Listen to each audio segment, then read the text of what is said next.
ನಮಸ್ಕಾರ ವಿಶ್ವವಾಣಿ ವೀಕ್ಷಕರಿಗೆ. ನಾನು ಡಾಕ್ಟರ್ ಪದ್ಮಿನಿ ಪ್ರಸಾದ್, ಸ್ತ್ರೀರೋಗ ತಜ್ಞರು ಹಾಗೂ ಲೈಂಗಿಕ ತಜ್ಞರು. ಇವಾಗ ಲೈಂಗಿಕತೆ ಅನ್ನೋದೇ ಒಂದು ಬಹಳ ಮುಜುಗರದ ವಿಷಯ. ಅದನ್ನು ಮಾತಾಡಲೇಬಾರ್ದು. ಅದರ ಬಗ್ಗೆ ಯಾರೂ ಅದನ್ನು ಜನಸಾಮಾನ್ಯರಲ್ಲಿ ಅದು ಮಾತುಕತೆ, ಅದರೊಳಗೂ ಕೂಡ ಸಾರ್ವತ್ರಿಕವಾಗಿ ಇದರದ ಬಗ್ಗೆ ನಾವು ಏನೂ ಹೇಳಬಾರ್ದು ಅನ್ನೋದು ಒಂದು ಕಾಲ ಇತ್ತು.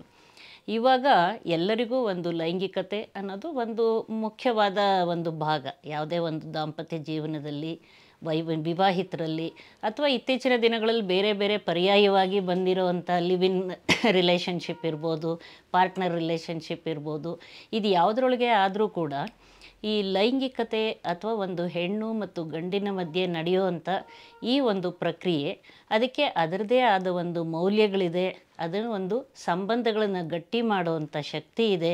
ಮತ್ತು ಈ ಥರ ಇನ್ನಿತರೆ ವಿಷಯಗಳಲ್ಲಿ ನಾವು ತಗೊಂಡಾಗೂ, ಆರೋಗ್ಯಕರವಾಗಿ ನೋಡಿದಾಗಲೂ ಕೂಡ ಅದಕ್ಕೆ ದೇಹದಲ್ಲಿ ಉತ್ಪತ್ತಿಯಾಗುವಂಥ ಒಳ್ಳೆ ಹಾರ್ಮೋನ್ಸ್ ಅಥವಾ ಎಂಡಾರ್ಫಿನ್ಸ್ ಅಂತೀವಿ, ಇದೆಲ್ಲದರಿಂದ ದೇಹದಲ್ಲೂ ಕೂಡ ಅದರದೇ ಆದ ಒಂದು ಉತ್ತಮವಾದ ಫಲಿತಾಂಶಗಳನ್ನು ಕಂಡುಹಿಡಿಯೋದು ವೈಜ್ಞಾನಿಕವಾಗಿ ತಿಳಿದು ಬಂದಿದೆ. ಈಗ ನಾವು ವಿವಾಹಿತರಲ್ಲಿ ಉತ್ತಮವಾದ ಒಂದು ಲೈಂಗಿಕ ಸಂಬಂಧ ಅಂತ ನಾವು ತಿಳ್ಕೊಂಡಾಗ, ಈಗ ಯಾವುದೇ ಒಂದು ವಿವಾಹದಲ್ಲಿ ಒಂದು ಮುಖ್ಯ ಉದ್ದೇಶ ಏನು ನಾವು ಹೇಳ್ತೀವಿ, ಧರ್ಮ, ಅರ್ಥ, ಕಾಮ, ಮೋಕ್ಷ ಎಲ್ಲನೂ ಸರಿಸಮಾನವಾಗಿದ್ದಾಗ ಅದು ಒಂದು ಮೋಕ್ಷಕ್ಕೆ ದಾರಿಯಾಗತ್ತೆ, ಅದು ಒಂದು ಉತ್ತಮ ಸಂಬಂಧವಾಗತ್ತೆ ಅಂತ.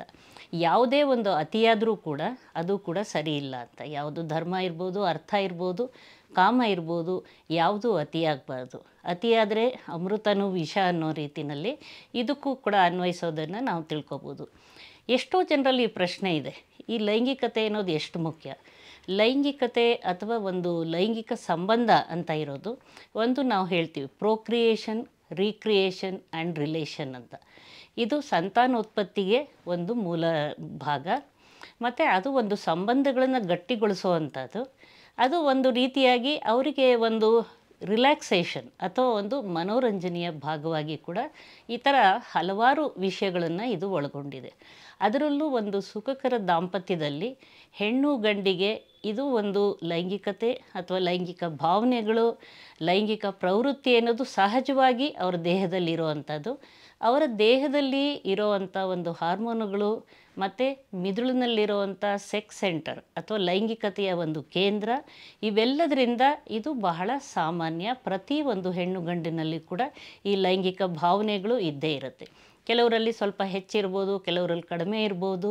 ಮತ್ತು ಪರಸ್ಪರ ದಂಪತಿಗಳಲ್ಲೂ ಕೂಡ ಅವರಲ್ಲಿ ಕೂಡ ಒಂದೇ ಥರವಾಗಿ ಅವರ ಒಂದು ಆಸಕ್ತಿ ಅಥವಾ ಅದನ್ನು ಸಂಬಂಧಗಳು ಅದು ಬಹಳ ಬೇರೆ ಬೇರೆಯಾಗಿ ಕೂಡ ಇರ್ಬೋದು.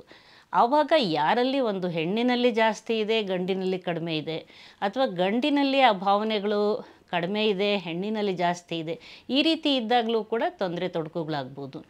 ಸುಖಕರ ದಾಂಪತ್ಯಕ್ಕೆ ನಾನು ಹೇಳ್ದಂಗೆ ಅದರದ್ದೇ ಅದು ಒಂದು ಸಂತಾನೋತ್ಪತ್ತಿಯ ಭಾಗವಾಗಿರೋದ್ರಿಂದ ಅದು ಸಹಜ ಒಂದು ಪ್ರಕ್ರಿಯೆಯಾಗಿ ವಿವಾಹಿತರಲ್ಲಿ ಅದು ಒಂದು ಇರುವಂಥ ಒಂದು ವಿಷಯ ಅಂತ ನಾವು ಹೇಳ್ಬೋದು. ಇಷ್ಟು ದಿವಸ ಎಷ್ಟೋ ಜನ ಕೇಳ್ತಾರೆ, ಎಷ್ಟು ದಿವಸಕ್ಕೊಂದು ಸಲ ಸೇರ್ಬೋದು, ಎಷ್ಟು ಮುಖ್ಯವಾಗಿರುತ್ತಿದ್ದು, ಯಾವಾಗ ಸೇರಬೇಕು? ಯಾವುದೇ ಒಂದು ನಾವು ಲೈಂಗಿಕತೆ ಅಥವಾ ಲೈಂಗಿಕ ಸಮಸ್ಯೆ ಅಂತ ತಿಳ್ಕೊಂಡಾಗ ಇದು ಗಂಡ ಹೆಂಡತಿಯರಿಬ್ಬರಲ್ಲಿ ಯಾರಿಗಾದರೂ ಆಗಲಿ ಅಥವಾ ಅವರಿಬ್ಬರಿಗಾದ್ರೂ ಆಗಲಿ ಒಂದು ಒತ್ತಡದ ಭಾಗವಾಗಿದ್ದರೆ ಅಥವಾ ಅದರಿಂದ ಅವರಿಗೆ ತೊಂದರೆ ದೈಹಿಕವಾಗಿ ಮಾನಸಿಕವಾಗಿ ತೊಂದರೆ ಆಗ್ತಾಯಿದ್ರೆ ಅಂತಹ ಸಂಬಂಧಗಳು ಸರಿ ಇಲ್ಲ ಅಂತ ಹೇಳ್ತೀವಿ. ಹಾಗಾಗಿ ಅವರಲ್ಲಿ ಒಂದು ಪರಸ್ಪರ ಒಳ್ಳೆಯ ಭಾವನೆ, ಒಳ್ಳೆಯ ಸಂಬಂಧ ಅದು ಅವರಿಬ್ಬರವನ್ನು ಗಟ್ಟಿಗೊಳಿಸುವ ಒಂದು ಸಿಮೆಂಟ್ ಥರ ಅಂತ ಹೇಳ್ಬೋದು. ಆ ರೀತಿ ನಾವು ನೋಡ್ತಾ ಹೋದಾಗ ಲೈಂಗಿಕತೆಗೆ ಅದರದೇ ಆದ ಒಂದು ಪ್ರಾಮುಖ್ಯತೆ ಇದೆ.